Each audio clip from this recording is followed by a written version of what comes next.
Hello, hello, hello. Welcome back to my channel. I am so glad you are here today, and I'm excited for today's episode. So, today we're going to be talking about, I don't know how to title it really, but we're going to be talking about our triggers, identifying our triggers, and how our triggers are not necessarily anybody else's to deal with, but our own. All right, so we're gonna start with a little bit of a story.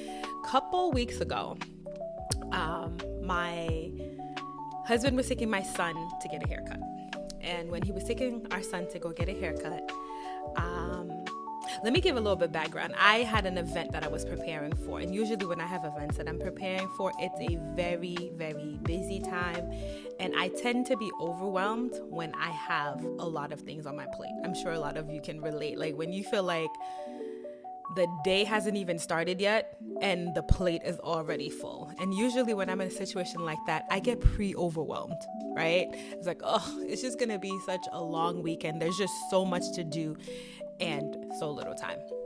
So my husband is taking our son to go get a haircut, and I'm trying to get a few extra moments of sleep. And while I'm trying to get a few extra moments of sleep, they wake up and they're getting ready. My husband comes back to the room. He notices the signs of life, is what I'm going to say. And when he notices signs of life, he says something to me, really nothing earth-shattering. But he's like, oh, I noticed that you rearranged Nathan's closet. That's our son's name. I noticed that you rearranged Nathan's closet, and I just grabbed something for him in his drawer. Now, a little background so you can understand a little bit why I was peeved. The way I organize all of our clothes, all of our closets, is specifically for our son. He has, formal clothes, casual clothes that he can wear for every day, but he also has in his drawers, they are just clothes for him to wear in the house. Those are clothes he's either outgrown or messed up on a day at school where they were doing artwork or whatever, right? So those things are designated, and everybody in the house, at least I thought, knows or should know this, right? So when my husband says to me, oh, I just grabbed something from his drawer, again, nothing earth-shattering, I was irritated. Now, I understand I was probably irritated because of lack of sleep as well, but I was irritated. And I remember thinking, and I was like, why? Like, why would you do this? And he's like, babe, like, I just thought that's where they always were.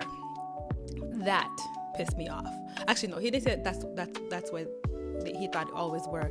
He was like, whenever we're going, that's where I always grab his clothes. And I'm just like, no, like, sir, like, what are you even talking about, right? So I'm irritated. I get out of bed. I go downstairs. I get my son some clothes. I put it out. He gets dressed.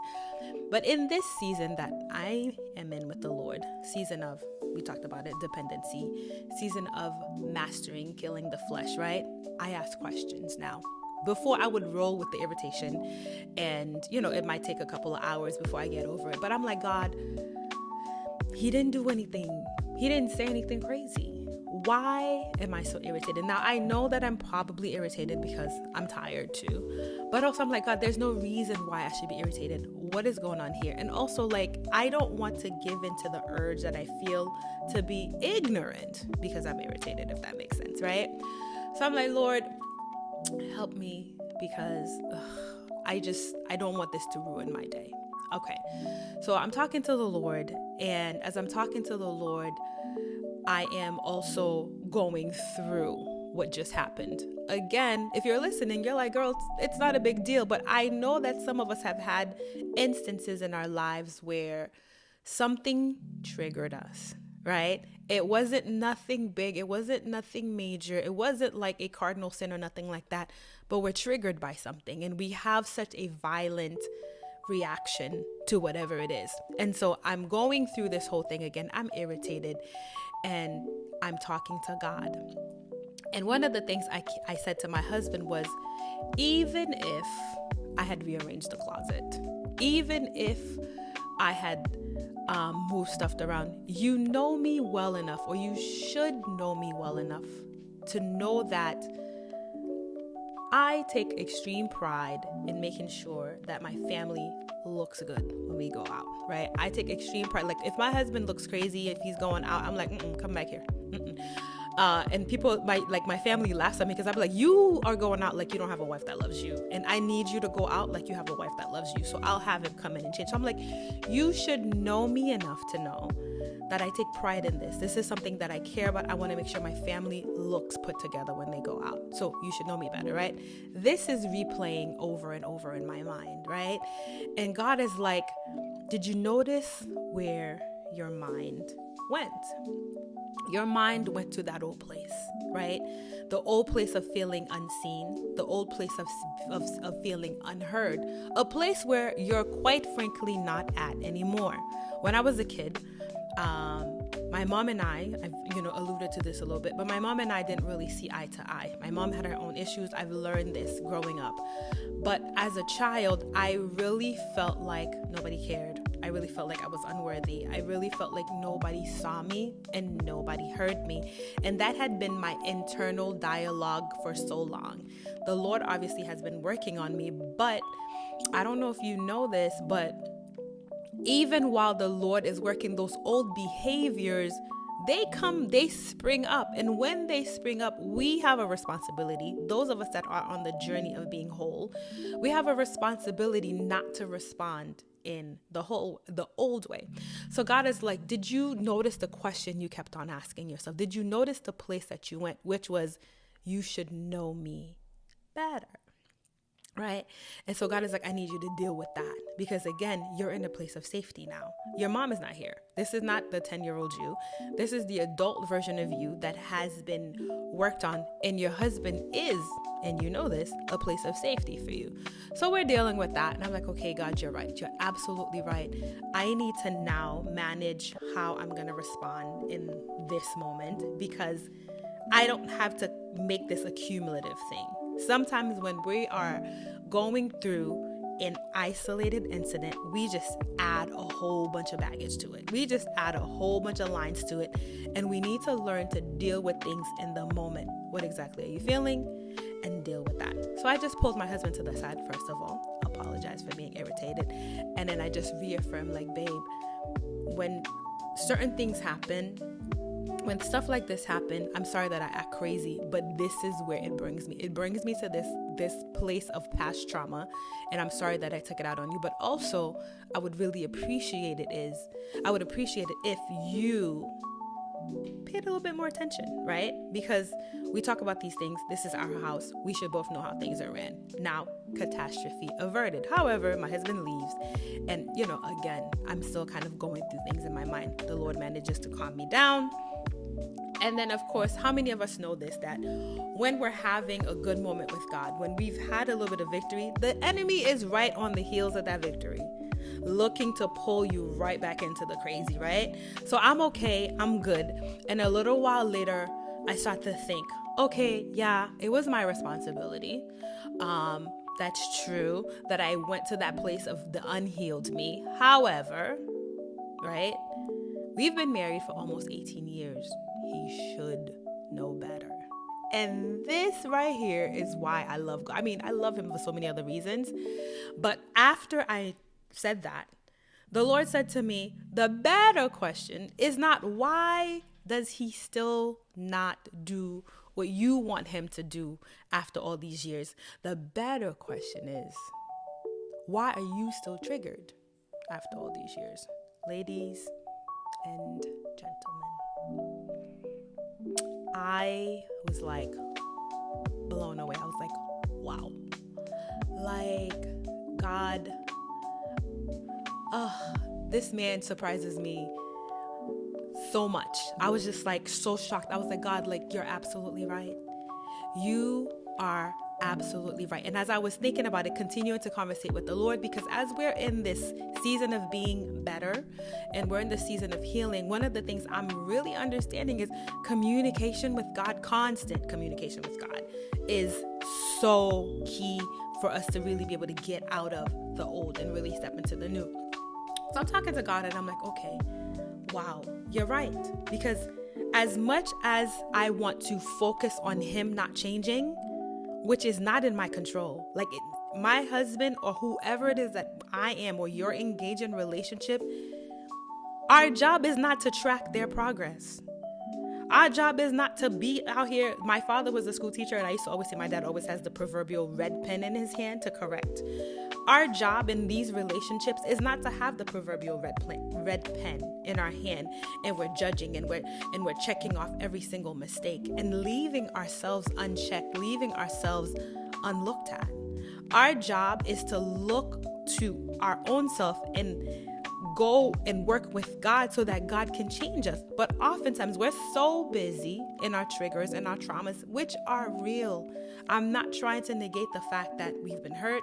I'm not trying to negate the fact that people have done us wrong. I'm not trying to negate the fact that some of the stuff is real issues that really do need to be dealt with. However, when the focus is solely on the person, there's very little room for redemption. Why? Because I can't change my husband. I can't change the person that I'm having, that has triggered me. And again, the other thing God had to show me is this: I'm triggered. They didn't mean to trigger me. And a lot of the times the person doesn't know that they've triggered us, right?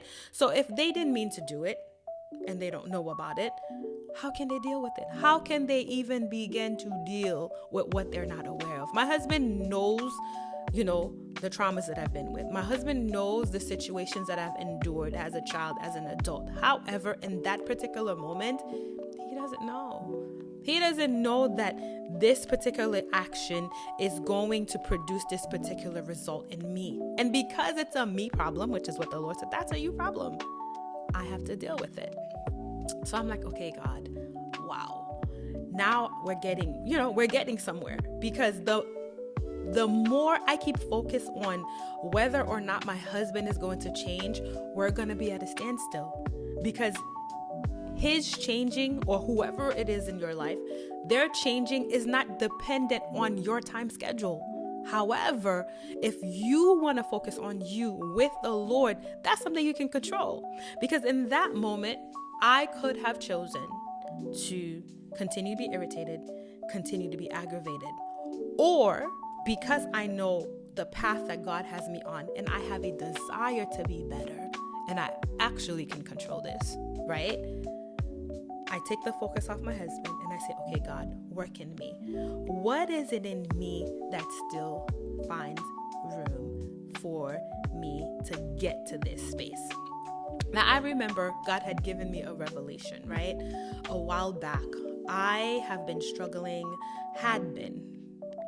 I want to make sure that I'm always correct in these things, because there are certain things that had been struggles for me for so long and I claimed them for so long. But now that I am in a different place, I want to make sure that those things are in the past and they stay in the past. I had been dealing for so long with depression, and I could literally feel when the clouds of darkness would want to kind of like put me under. And I remember God had given me a revelation that forever changed my life, right? I remember one day I felt the darkness coming in, right? And the funny thing is, it was on a cycle. It was not even a cycle on a schedule. Every Sunday afternoon, if it didn't come Sunday afternoon, Monday morning, without fail, I am going to be in this place. There's going to be darkness. There's going to be sadness. I'm not going to want to do anything. I'm not going to feel like I can do anything. It was really bad for a long time.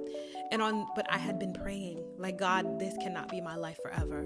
I need deliverance. I want to be made well. I want to be made whole. I want to be made over. Help me, God. I don't want to stay like this. And I remember one Sunday afternoon, I felt the darkness kind of creeping in. And I remember God saying to me, I heard him say, the darkness is looking for a way in, but it's not in. Your response is going to dictate what happens next. When he said that to me, I was like, oh. And I don't know if you've dealt with depression or anxiety or doubt or any of these things. When these things come, doesn't it feel like it's already there? Like it feels like it's a home invasion and the robbers are in the house, and you're responding as if the robbers are already in the house. However, your response would be totally different if you knew that the robbers were outside, right? Now you're calling the police. Now you feel like you have a chance. Like you can build a strategy. You can do something. But once they're already in the house, there's a different level of fear. And not only there's a different level of fear, it takes more to get them out of the house. And so when God, and that's kind of the way he said it to me. It's like they're in the yard. It's like darkness is in the yard trying to get in. However, the way you respond now is going to dictate whether they get in or not. So I have been through that revelation. Every single time I feel that, I'm like, okay, I don't come into agreement with this. I'm not opening the door for darkness. I don't want darkness to dwell here. I want your light to dwell in my life, right? And the other thing God had said to me another time was that when you're in the dark, and I love God for his practicality, it's just stuff that makes sense. When you're in the dark, everything is askew, right? You could have put a shirt on the chair the night before. You wake up in the middle of the night, you see that same chair, you're panicking, trying to figure out what it is. There's a shadow, you're scared, like, oh, what is that, right?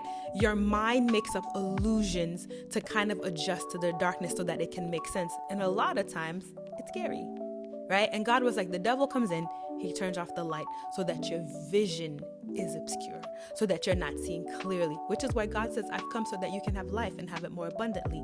He is the light of the world. And when we are in full light, like I am right now, I can see everything clearly, right? So I said, okay, God, with these revelations that the darkness is trying to get in, it's not in, and my response is going to dictate whether it gets in or not. And that the devil will come in and put us in a place of darkness, put me in a place of darkness so that I can't see clearly. My prayer for a very, very long time, and even now, every time I feel, those things trying to creep in, is God, I don't come into agreement with darkness. I don't want it. And second, I need you to keep the light perpetually on so that I'm always able to see clearly. And as you're, in relationship with God and God is growing you, your prayers change every single season. So for a long time, that was my prayer. Then I got to the place where I was like, you know what, God? I'm happy that I have the revelation of they're in the yard. They're just trying to get in. But then I'm like, what gave them permission to be in the yard in the first place? What is it in me that attracts them to my yard? Because now that I know, first they were in, then they were outside. Outside. What is it in me, Lord, that gives access for darkness to be roaming around in my proverbial yard? And that day, when that happened with my husband, God began to show me. He's like, see, it's those unhealed traumas that are undealt with that allows for room for the enemy to come in. It's those moments when we're not dealing with the flesh and we're letting the flesh run amok, right? That's what's giving access. Because I said, Daddy, listen, I want to live the victorious life. The life that you have for me is the life that I want to live. And how can I live that? And I love the way that God is, because he will show you those things in just such spectacular but simple ways. That morning, what could have been, honestly, years ago, just a really bad day, or if I'm being completely honest, at one point it could have been a really bad week, because if I didn't deal with that, then the next thing he did would have added irritation. Then the next thing he did would have added aggravation. I would have been listening to the devil say, it's just like your mother all over again. Nobody ever sees you. Nobody ever cares. Nobody ever this. And before I know it, not only is the darkness in the yard, the darkness is inside. And now I have to fight to give double effort to get it back out, right? So the Lord showed me, like, listen, those things that we refuse to deal with, because let's be honest, that wasn't a Stanley problem. That was a me problem, right? I'm the one with the issue. I'm the one. And I heard somebody say it like this. They said, yeah, the hurt was on them, but the healing is up to us. So today I am calling on us and encouraging us to deal with those things when they arise. A lot of the times what ends up happening is like, oh, that person triggers me. But after we've recognized that the person triggers, what are we doing with that? Okay, yeah, they triggered you. No problem. Okay, they triggered you. Then what? What are we doing with those triggers? And understanding that when the person triggers you, that's not a them problem. And I'm saying this with all the love in the world, in the same way God said it to me. That's a you problem. That's a me problem. If I did not do the work with God to put myself in a better place, my husband could have never done that work for me, because that's not his issue. My husband would have said what he said, and I would have been mad, aggravated, and he would have moved on with his life. Why? Not because he doesn't care. Not because he doesn't see me, because it didn't have the effect on him that it had on me. It's my effect. And because it's my effect, it's my responsibility to deal with it. Now, I want to urge you, as you watch this video, to really take stock of your life and to be able to identify through the help of the Holy Spirit, because there's so many things. Listen, if you are leaning to your own understanding, that's why the Bible says, trust not, like, lean on your own understanding.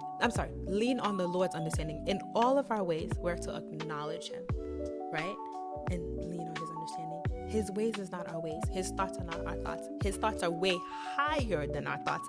And that's why we have a responsibility to seek him so that he can show us. That morning, if the Lord had not already done a work in me, I probably would have still been irritated. Let's be honest. And not irritated at that, because if you're married, you know how it starts. You get mad because of the toothpaste, and then he does something else, or she does something else, and then everything piles up. And then if you ever really, through the maturity of the Holy Spirit, take the moment to look, you're like, oh my, are we really fighting over toothpaste? Like, I would have been mad at my husband because he picked out the wrong clothes for my son. How absolutely ridiculous is that? So I want to urge you today to dig a little deeper. Now, don't do it on your own. Don't even try to do it on your own. Because if you try to do it on your own, you're limited to the things that you're able to see. You're limited to the things that you're able to understand. You're limited to even the things you're able to work through. There are moments where, even though I have the revelation that I'm being triggered, even though I have the revelation that this has nothing to do with the person I'm currently dealing with, I need the strength of the Holy Spirit to overcome my flesh that's screaming in my mind to respond badly, right? So I encourage you not to try to do it on your own. I encourage you to really seek the face of God. And I really encourage you to take baby steps to be better. And if you are like I used to be, where you're thinking, it's never going to be better, I have good news. I am living proof that it gets better. And even though we haven't gone into so much detail about everything that I've been through, but let me tell you something, I have been through it. And for a while, I didn't think it was going to get better. For a while, the lies in my mind were so strong and so frequent that I could not see that glimmer of light that the Lord is talking about. I could not see any glimmer of hope. I didn't hope for any matter of good things because I didn't think I was ever going to get it. And if I can stand here today, being able to identify my triggers, being able to quickly shift from a place of irritation to a place of peace, to a place of joy, to a place of happiness, nothing but the Lord. So I want to speak to those lies in your mind that's telling you it's always going to be like this. It's not. The devil is a liar. He's going to remain a liar, and he does not have the authority over your life, because if he did, honestly, you would be gone already. So I want to encourage you today to deal with your triggers and to so gently remind you that it's not a them problem. It's a you problem. But the good thing is God is on your side, and he's going to help you work through it. So cry out to him today, and let's get to work, because the best version of you is waiting on you. I love you. Thank you so much for taking this time to listen. I will see you next week. Bye.